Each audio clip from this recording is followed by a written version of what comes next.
essentially, compared to then, the 1930s, and now, a complete revolution has happened.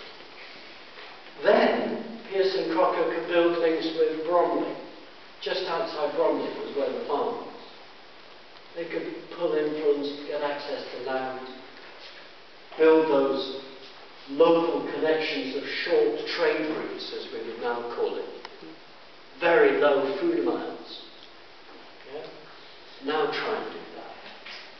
When Tesco takes 1 in 3 of all food and drink pounds of the British pocket, and it has a global sourcing system, and where we think strawberries come every day throughout the year, it's not them that there's a problem just, it's us that's the problem just. And that makes me much more humble about Pearson Crocker, because all of their language was about participation. There they were, tops, doctors, middle class, professionals, pillars of the community, looking, as I thought, patronisingly, completely I got it wrong, completely. And yet they dared to say, actually the core issue is democracy. And that's what I think it is now. I mean, my students get Tim Lang on food democracy versus food control. That's the main dynamic now. We have giant corporations which straddle the world that you've never heard of. Cargill, one family-owned company, controls more of the grain market in the world than any other broker. And it goes down to farm level, and you've never heard of it. You've heard of Tesco because you know where it's doing.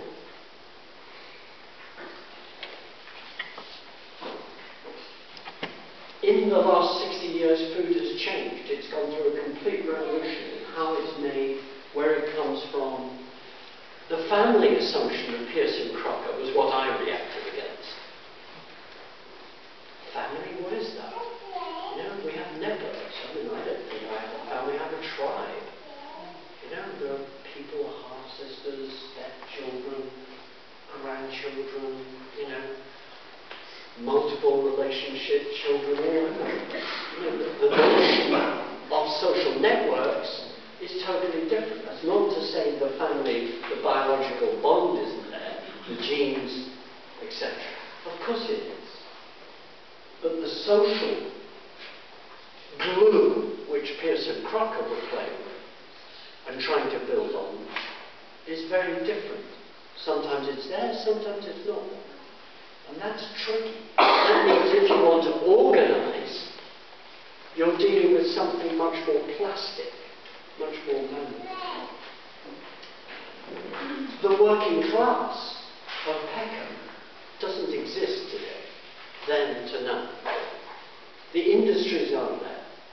The labour process is different. The solidarities and the identities are totally different. We heard it from you.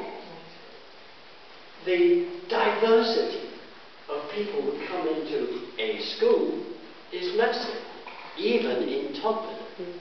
Although it's more binary here, at my university we have 130 different countries come to my university, 2 miles away. Okay? Schools in my district, I live in Tooting, 7 miles over there. 17 nations. That's, I think, got to be turned on its head and made absolutely rich. Because, and I now want to get to the heart of what I want to get to. At the heart is that the system of food that we have today is totally and utterly unsustainable. We cannot eat as we eat at the moment. The embedded oil in it, the land space which it is using, the embedded water. We think in Britain we are rich in water, we are, but down there in Kent, where Pearson Crocker's farm was, is water stressed already. We have to think of beef bones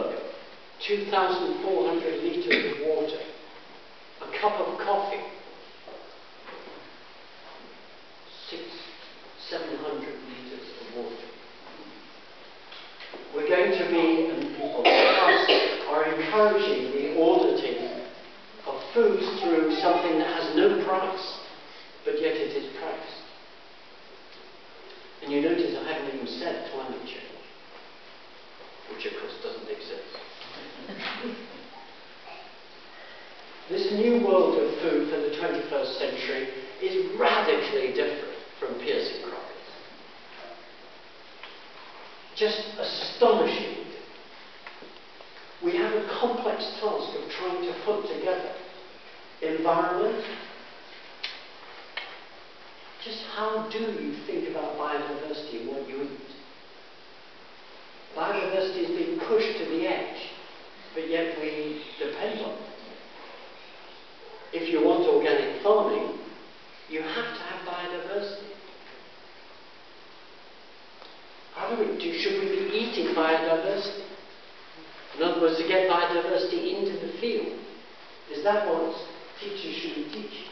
Not that it's out there in the rainforest, but absolute variety. Don't just grow in those lovely little plots out there.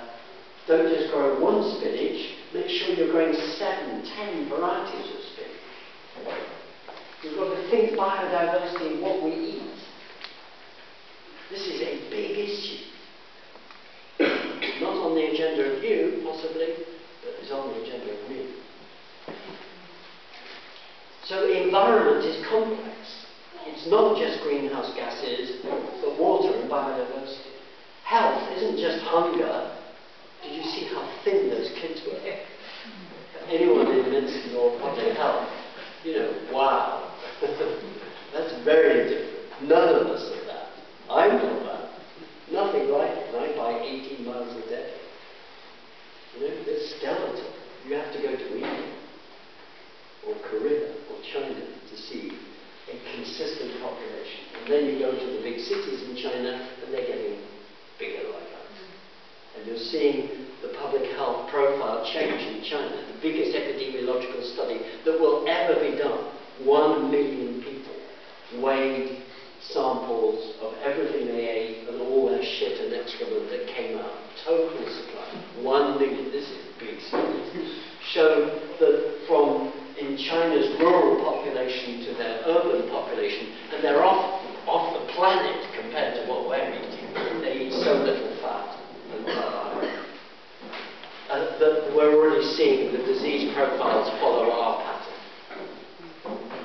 This is complicated.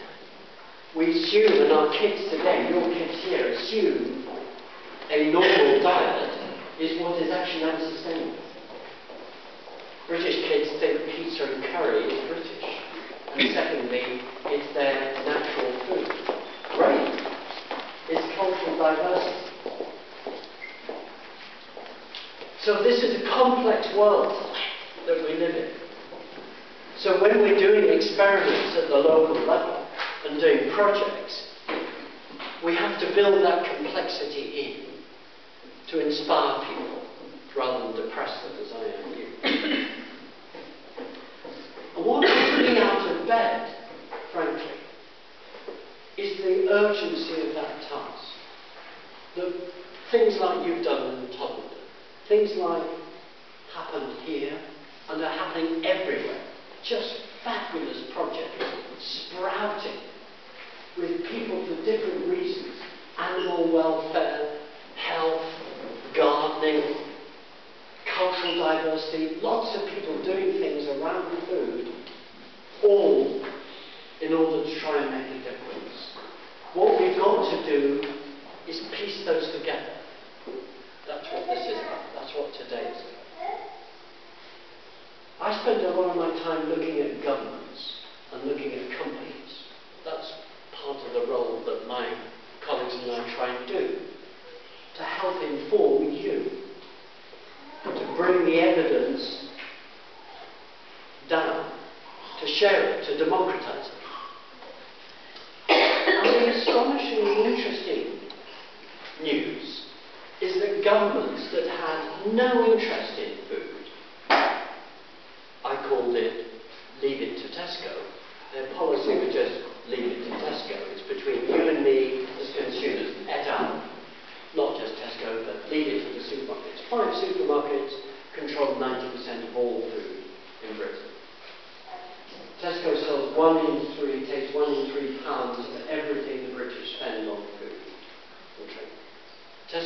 £1 in £7 of everything you spend, full stop. Did you know that? And yet we're supposed to live in a market economy. I actually think the single most dangerous, radical thought to have is to have a market. Remember them? They're the things you go to on holiday. He says, nasty. Well, we were involved, my wife and I, in campaigning to protect our local market. We had a market in Wandsworth, in Clapham, actually, Battersea, that in 1950 had 250 stalls, and it went down to 6. Okay? Meanwhile, supermarkets were all going to work to earn money, to buy a car, to go in a traffic jam, to the supermarket to say, it's saving me time. It wasn't actually, it wasn't saving any time at all, but it was saving some money.